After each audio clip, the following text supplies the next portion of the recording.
I stand here now before the glowing embers of a dying garbage can fire, and I see in them a memory, the flames of judgment.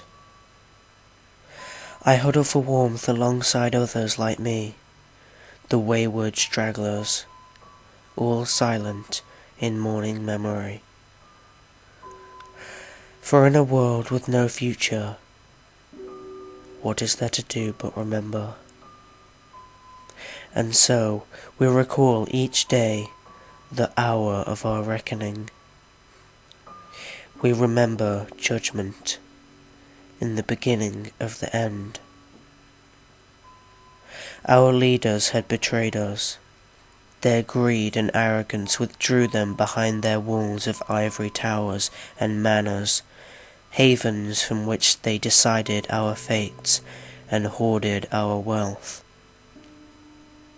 When the cost of living surpassed the average income, when the lawmakers held themselves above their mandates, the illusion fell away. Placid idolence gave way to a storm of rage, and so it began. On the first day of unrest did the sky part, and all heard the voices of angels and the heralding sound of golden trumpets. And he rode through in a yawning inferno for all to see, a great and dark champion astride a steed of flames and ash.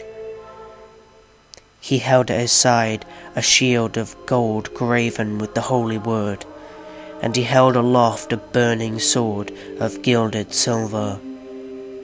And in a voice like the battle cries of the ages, this he declared unto the world of man: I am the first of four. By his decree do I bring the blight of strife to sunder the union of man. Thrones of all kings shall fall, crowns shall be cast before the Father, and so will every man and woman be stripped of title and honour. All shall be equal in battle, and the earth will wash in blood and tears till naught remains of a single village. So it shall be, for I am called War.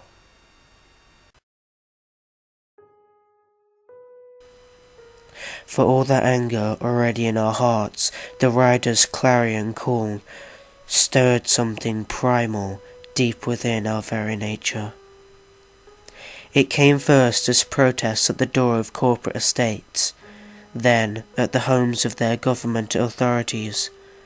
Soon it dissolved into chaos and violence without direction. And the common man cast their stones upon the houses of the rich, and their torches to the strongholds of the powerful.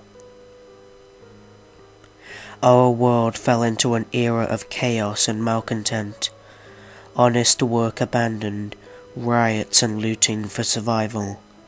The yen, the euro, the dollar, all burned. And with them fell the economy that tied us together.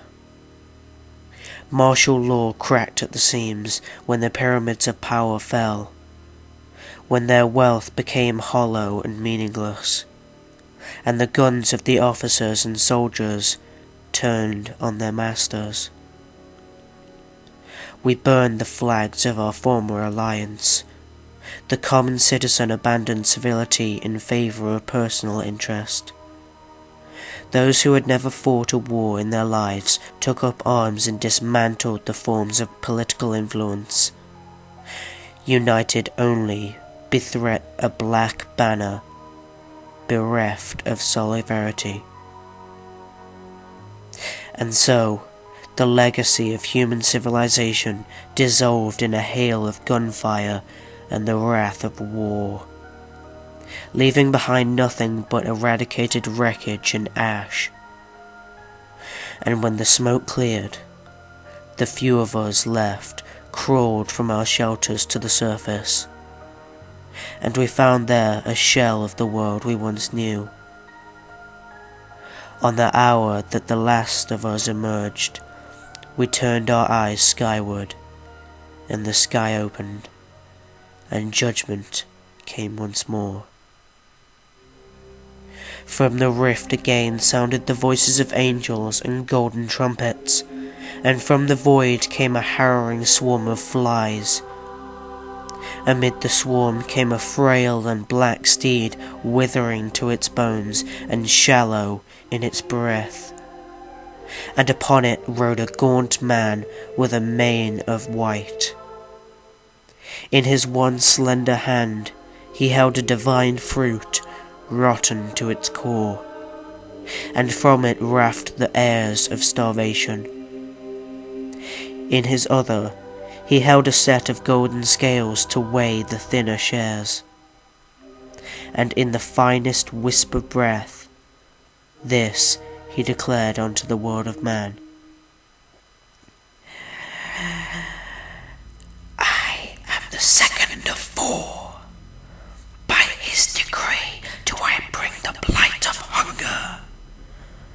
From the loom shall no crop be raised, for your toil of hatred hath salted the earth. Naught from the crops of flesh shall you sustain, for their grass lay trampled and ruined. From what grain sown shall you never reap. From the golden harvest turns to dust on the winds of war. And ever shall the fare of your tame lands and wilds be denied unto you. So it shall be, for I am called Famine. With this second coming did the people despair, and we foraged for what little food had weathered the war. All of nature had suffered the devastation of cannon fire, fallout, and debris, for we had been merciless to one another. Only in the forest reaches from the blast zones, the lesser touched lands along the warpath, did we find the last left to sustain us. The great masses had found shelter too near where the bombs first struck. Most did not survive the trek through Ground Zero. Most succumbed to noxious radiation, and they died whereupon they fell. Some succumb in burden to their warning needful and dying, and some took their own lives in their horror. What few remained found their prize at the cost of their health and living years, and for so little. We found only the few cans and containers left behind in raids, and the scarce remaining scraps from broken wards of the dead, or from the dying too weak to defend their keep. A scant find to seldom upon miles of empty road, and we took in secret, and we hoarded with lies to ration, and we let others starve that we might eat. When the old dwelling ran dry, we took on carrion and small, diseased and wiltering things, but our stomachs turned and rejected sour poisons, and yet more fell to their failing bodies, and we grew weak, we grew ill, and so we ushered in another era of the end. Upon a fateful hour did the sky open once more, and again our judgment rode forth. Again sounded the voices of angels and golden trumpets, and from the void exhumed the ash of the burning dead and the foul stench of decay. From the acrid cloud rode a white horse patched in the reds and greens of dying flesh, its eyes clouded in alignment and its teeth blackened with rot. And upon it rode an infirm cavalier, stricken with the boils and lesions of disease. In his hands he held the rafting flames of a cleansing pyre, and in a wheezing rasp, this he declared unto the world of man. I am the third of four. By his decree do I bring the blight of illness. The filth of your careless abandon shall be upon you. The last moving things on the earth shall bring your poisons unto you from their burrows, and they shall be as a venom of your blood. And the tainted air's wrath in battle shall pierce your flesh and make fast upon your bones. The breath of life shall be the dust of the plague, and all shall fester with sickness till the end of days. So it shall be, for I am called Pestilence. That hour marked our descent into profound and unencompassing plague. There were no troves of food left for us, and none had the strength left to search.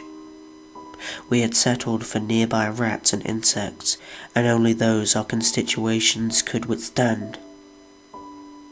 When even those grew too few, more and more resorted to cannibalism. Not a bite without disease, but for longing to settle the twisting pain in our stomachs. When the sickness came for us, it was our children and elders who went first. Some were lost to the desperation of the hunger, but most were taken, for their deaths were swift and merciful compared to the agony yet to come. Soon, it was we who suffered the most. The dead passed through the stomachs of the living, and though those yet living did the infection grow stronger and violent. The fever took hold with a ceaseless itch and the seething burn. Then came the sores and pustules, boils, and the stench of necrosis. And the infection twisted and spoiled the flesh, and even the most perverse of meals turned unfit to eat. The ferocious plague claimed the lives of many, and confined yet more to their beds, and few survived. The whole of the world of man fell into decay, so that few were left, but the strongest of the young. And for those remaining came the last portion of our judgment.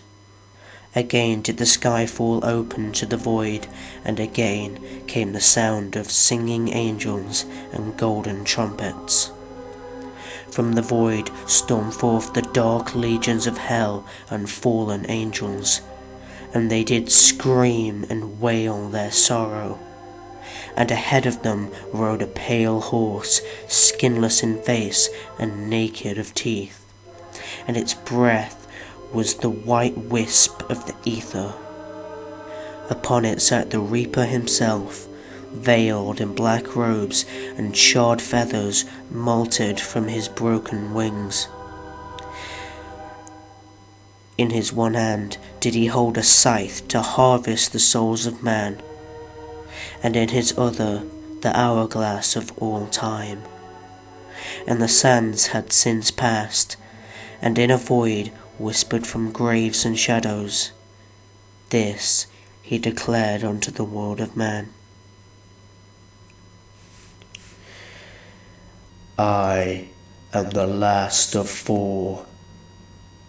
By his decree do I bring the blight of your final passing.